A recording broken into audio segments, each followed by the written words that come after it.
오늘 본문은 구약 성경의 마지막 부분인데 고대 아메리칸 인디언들이 남긴 상형 문자에 이런 말이 있다고 합니다. 어린이의 마음은 세모로 표시하고 어른의 마음은 동그라미로 묘사했다고 합니다. 그 이유는 어린이가 죄를 지으면 그 세모 모양의 뾰족한 모서리가 마음을 찔렀지만 어른은 점점 성장해가면서 모서리가 점점 닳아 나중에는 동그란 모양으로 바뀌면서 사람의 죄를 지어도 별로 아픔을 느끼지 못했기 때문이라고 합니다. 혹시 그런 마음을 우리가 살아간 자가 있는가? 그럴 분은 하나도 여기에 없다라고 생각합니다. 저는 말라기 시대의 이스라엘 백성들은 하나님의 언약 백성인 것을 저버리고 하나님을 전혀 의식하지 않고 살고 있었을 때입니다. 오늘 본문의 말씀 말라기서, 이 말씀은 구약의 마지막 결론 부분과도 같고 구약 성경 모두의 마지막 결론 부와 같습니다. 그러면서 여호와 나를 대비하라, 그날을 대비하라. 따라서 그리스도인은 주의 법도를 기억하면서 성도의 역할이 무엇인지 함께 말씀 안에서 내 시간 되기를 바랍니다. 먼저 기억하라. 4절에 너희는 호렙의 손 이스라엘 위하여 종 모세에게 명령한 법 곧 율례와 법도를 기억하라. 4절, 5절, 6절 말라기 마지막 부분에서 눈에 띄는 단어 3개가 있다면 기억하라, 보내리니, 돌이키라 입니다. 특히 하나님의 명령의 법을 기억하라는 말. 왜 우리는 하나님의 법을 따라 살아야 할까요? 하나님의 법 안에서 창조된 인간은 살아가는 생존의 법칙이 이 법도에 있기 때문입니다. 그냥 살아가지 아니하고 생존의 법칙이 있기에 이 법을 따라갈 때에 저와 여러분들에게 유익이 된다는 것입니다. 더 강조하면 살 수가 있다는 것입니다. 반대로 얘기하면 살 수가 없고 죽을 뿐이다라는 말씀이죠. 그렇다면 하나님의 법을 따라 살기 위한 중요한 원리는 무엇일까? 모세에게 명령한 율례의 법들을 기억하는 것입니다. 기억이라는 말은 다시 경험하다라는 뜻을 가지고 있습니다. 최초의 사람 아담이 사탄의 속임수에 넘어가 선악과를 먹고 죄를 범한 이유도 하나님의 말씀을 기억하지 않았기 때문입니다. 그렇다면 하나님의 법도를 기억할 때 어떠한 유익이 있는가? 시편 19편 7, 8절에 이렇게 말합니다. 여호와의 율법은 완전하여 우리의 영혼을 소성시킬 뿐만 아니라 여호와의 증거는 확실하여 우둔한 사람을 지혜롭게 할 뿐만 아니라 여호와의 교훈은 정직하여 우리 마음을 기쁘게 한다. 그리고 이 계명은 순결하여서 우리의 영의 눈을 밝게 해 주신다.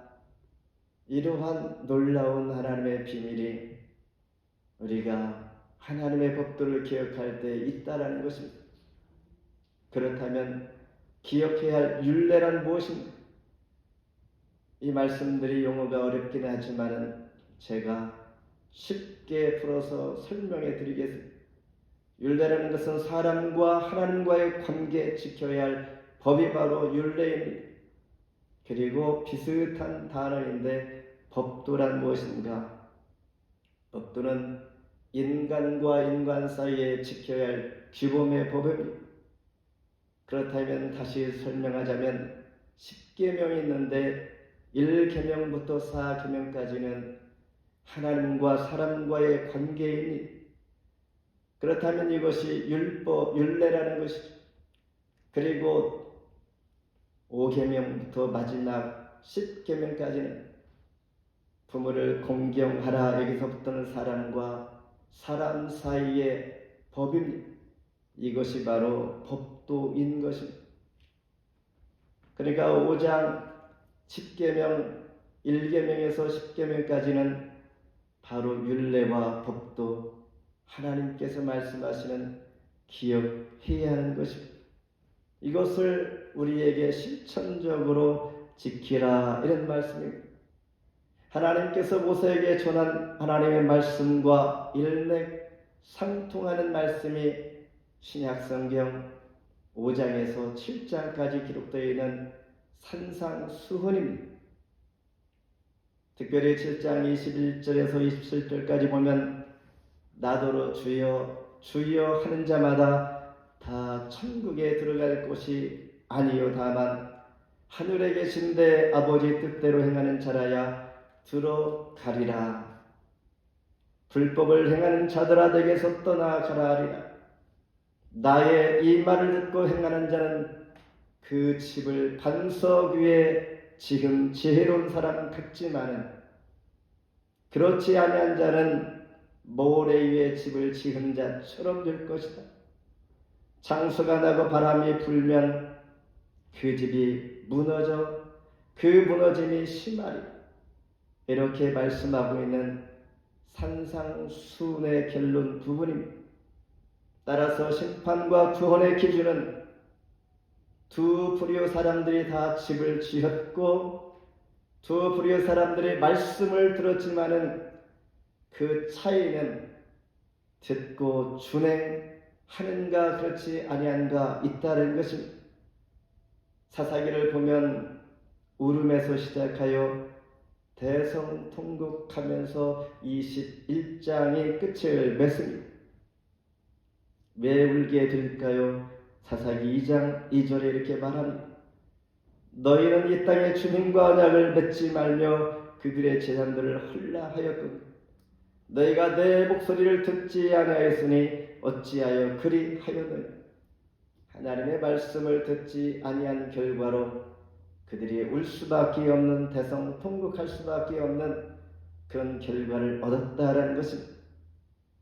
갓 태어난 새는 처음 본 것을 본능적으로 자기 어미로 기억하면서 모든 것을 맡기고 따른다고 합니다.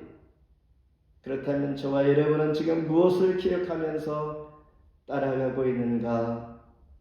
때로 나의 삶을 나의 마음대로 살 때가 있습니다. 그리고 우리에게 주어지는 복된 이 예배를 내 마음대로 생각하면서 습관적으로 그런 사람, 그런 마음으로 드려지는 자가 없지 않아 또한 있습니다. 이제는 하나님의 법도를 기억하면서 다시 경험하는 것, 즉 행함으로, 준행함으로 하나님의 말씀대로 제대로 한번 살아낼 수 있는 그 마음이 있기를 원합니다. 로마서 2장 13절에 하나님 앞에서 율법을 듣는 자가 의인이 아니요 오직 율법을 행하는 자라야 의롭다 하심을 얻으리니. 두 번째 보내리니 5절 같이 한번 읽습니다. 시작. 보라 여호와의 크고 두려운 날이 이르기 전에 내가 선지자 엘리야를 너에게 보내리니. 보라 여호와의 크고 두려운 날 이르기 전에. 보라 하면 감탄사이죠.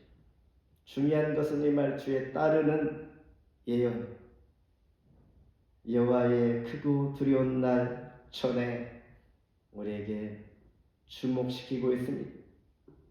그 날에 대해서는 말라기 4장 1절에서 이렇게 표현합니다. 예수님의 재림할 때의 그 장면을 아주 짧게 소개해 주고 있습니다.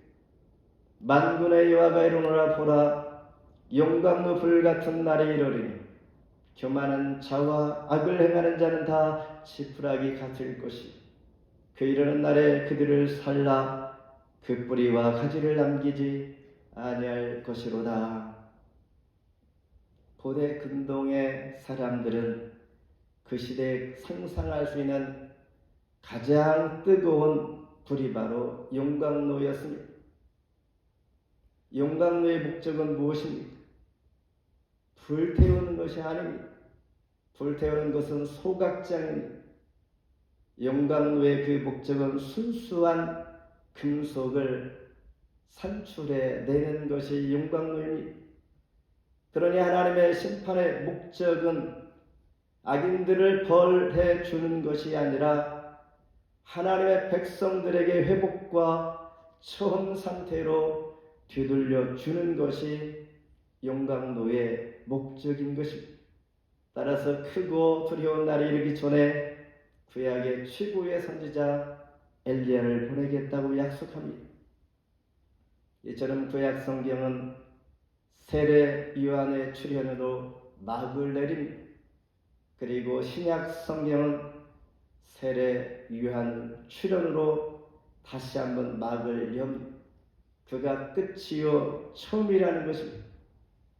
왜 구약과 신약을 잇는 등장인물이 훌륭한 모세도 아니고 아브람도 아닌 엘리야일까? 여기서 말하고 있는 그 사람의 이름이 아니라 그 사람의 역할을 우리에게 강조하고 있는 것입니다. 엘리야 선지자의 그 역할이 무엇이었습니까? 바알 선지자 450명과 더불어 싸운 전투적인 선지자였습니다. 그리고 신약시대 세례 요한은 광야에서 사역을 할 때 회개하라 독사의 자식들아 이렇게 외쳤던 그의 사역. 두 분의 역할이 비슷합니다. 매우 닮아 있다는 것이죠.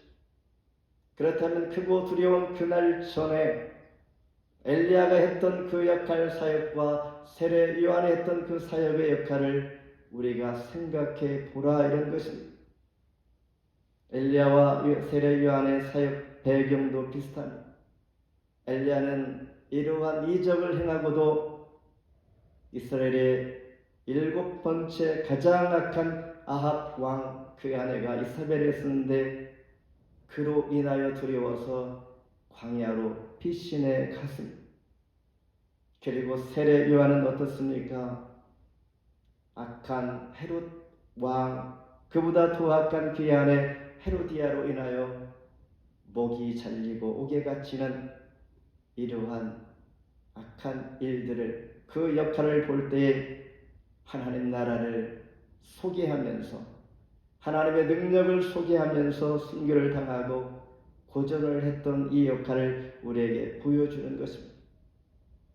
이를 통하여 무엇을 소개합니까? 우리에게 보내주시는 오실 예수 바로 메시아를 소개해 주는 것입니다.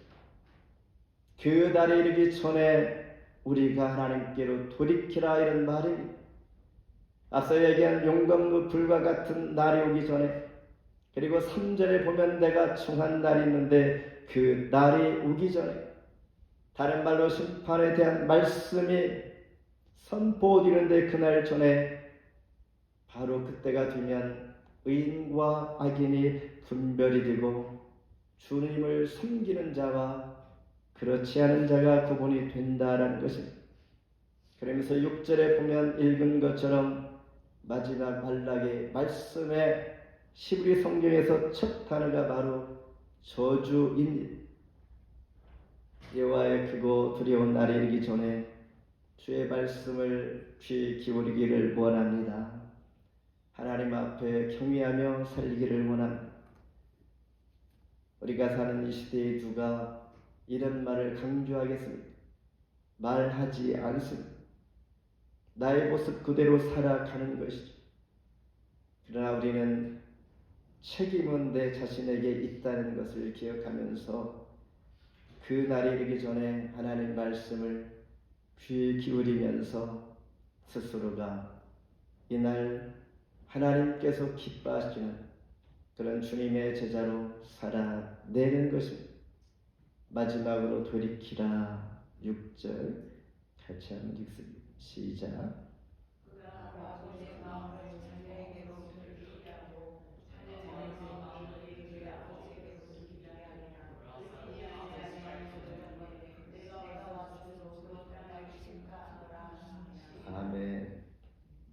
어떤 이가 헌옷 가게에서 외투 한 벌을 샀습니다. 그런데 외투 그 안에 보석이 들어있습니다. 이분은 갈등이 되죠. 뭐 들어있는데 그냥 내가 가지면 되는데 갈등할 것도 없는데, 이분은 상당히 양심적이라서 갈등합니다. 그냥 가질까 말까 하다가 랍비라는 사람한테 가서 묻습니다. 헌옷을 샀는데 보석이 있습니다. 어떻게 해야 할까요? 이 랍비는 너희가 산 것은 보석이 아니니 외투만 가지고 보석을 돌려주라. 단 한 가지 조건이 있는데 그냥 가지 말고 너희 자녀와 함께 가라 그랬습니다. 자녀와 가서 이 보석을 돌려주면 너희 자녀는 이 보석보다 더 귀한 교훈을 배우고 너희가 가르쳐 주는 것일 것이다. 이 말에 감동을 입게 됩니다. 그렇습니다. 그 자녀가 자라면서 무엇을 보겠습니까? 내 것이 아닌 것, 주인께 돌려줄 수 있는 것, 내가 산 것은 외투 한 벌이니 이것만 취할 때 이것을 본 자녀는 이 보석보다 더 귀한 교훈을 배우게 된 것입니다. 이처럼 아버지의 마음을 자녀에게로, 자녀들을 그들의 마음을 아버지에게로 돌이키라, 이 말이 말라기 마지막 메시지입니다. 이 마음을 갖는 것, 왜냐하면 당시에 인륜이 무너져 있기 때문입니다. 말라기 선지자가 활동하던 때에는 종교적인 타락이 시작되어지니 본성에까지 미쳐서 자식도 없고 부모도 없는 그런 세상이 와 버렸습니다. 이 상황을 2장 10절로 11절에 잘 말씀해 주고 있습니다. 우리는 한 아버지를 가지지 아니하였느냐? 한 아버지께서 지으신 바가 아니냐? 어찌하여 우리 각 사람이 자기 형제에게 거짓을 행하며 조상들의 언약을 욕되게 하느냐? 유다는 거짓을 행하였고 이스라엘과 예루살렘 중에서는 가증한 일을 하였습니다. 이러한 말씀으로 마지막 메시지를 주고 있습니다. 마치 아버지의 마음을 자녀에게 돌이키라, 이런 말은 이렇게 하면 행복할 줄 알고 하나님을 떠났습니다. 자기 마음대로 살아 보았습니다. 이것은 하나님 편에서 볼 때 극도로 이기심의 사람입니다. 그 아버지의 마음은 아들에게서 멀어집니다. 하나님을 떠나니 아버지의 마음도, 자식을 향한 마음도 멀어졌고 마치 창세기 7장에서 노아의 가족과도 같습니다. 노아의 가족과 동물들은 하나님 말씀을 따라 방주에 들어갔지만은 후에 하나님께서 직접 문을 닫으시고 들어가지 못한 자들, 하나님의 경고를 믿지 못한 그들에게는 40일간의 밤낮으로 쏟아진 깊은 샘이 터질 만한 그 비, 150일간 물이 땅에 넘치니 홍수를 피할 수 없었던 것처럼, 그리고 창세기 19장에서 소돔과 고모라 때도 그랬습니다. 이 성을 멸하실 터인이 일어나 이곳을 떠나라 하되 그의 사위들은 농담으로 여겼더라. 따라서 하나님의 사랑만이 해결책이라는 것입니다. 하나님의 은혜만이 참 부모의 역할을 할 수 있고 자녀의 역할을 할 수 있다는 것입니다. 그래서 요한일서 3장 1절에 보라, 아버지께서 어떠한 사랑을 우리에게 베푸사 아버지께서 우리에게 얼마나 큰 사랑을 베푸셨는지를 생각해 보십시오, 이렇게 말합니다. 그 사랑을 본받는 자녀를 깊이 생각하는 성도들이 되기를 바라면서 자녀들의 마음을 아버지에게로 돌이키는 것, 또한 아버지의 마음을 자녀에게 돌이키는 것, 하나님과 멀어지면 이 문제 해결키가 멀어집니다. 즉 모든 관계는 하나님의 사랑으로부터 시작이 되어지고 하나님과의 관계가 제대로 되어지면 가능하다라는 것입니다. 그러면서 우리는 하나님을 어떻게 섬기고 있는가? 나는 어떤 사랑을 베풀면서 하나님과 관계가 어떻게 되어 있는지 돌아보는 것입니다. 이렇게 될 때만이 진정한 만족이 있게 되는 것입니다. 잠언서 16장 7절에 사람의 행위가 여호와를 기쁘시게 하면 그 사람의 원수라도 그와 더불어 화목하게 하시느니라. 마음을 돌이켜 하면 마지막 시대의 공통적인 우리의 기도 제목일 것입니다. 모두의 회복을 위해서 돌이키라. 돌이키지 아니하면 이렇게 경고하면서 구약 성경을 마치고 있는 것이죠. 마음을 하나님께로 돌이킬 수 있는 관계가 회복되어지는 저와 여러분 되기를 바랍니다. 마지막으로 말씀을 맺습니다. 그럴 수 있는 하나님의 뜻 안에서 살다 보면 생각만큼 쉽지 않을 때가 많습니다. 모든 것이 형통할 줄 압니다. 사실 예수 믿고 제대로 섬기면 90%가 힘들고 불편하고 어려운 일들이 있을 수가 있습니다. 그럼에도 불구하고 우리가 예수 믿고 하나님 자녀 되기를 소망하는 이유가 무엇일까? 그러면서 우리가 오늘 주시는 말씀처럼 하나님의 법도를 기억하며 붙잡고 살아갈 이유가 무엇인가라는 것입니다. 분명한 목적과 이유가 있습니다. 90%의 어려움보다 비교할 수 없는 크고 놀라운 10%가 즉 광야의 비밀이 믿는 자들에게 있기 때문입니다. 광야의 비밀은 무엇입니까? 하나님께서 함께 하시면 반석에서 물이 나오고 기적의 물을 마실 수도 있고 우리가 살아가면서 불기둥과 구름기둥으로 인도함을 받을 뿐만 아니라 새로운 소출이 있을 때까지 매일매일 매 순간 잊지 아니하고 만나로 우리를 먹여주시고 채워주시는 그 은혜가 있기 때문입니다. 즉 예수 믿는 자들은 90%의 잃는 것보다 광야의 비밀 10%를 소망하면서 하나님 앞에 기도하는 것입니다.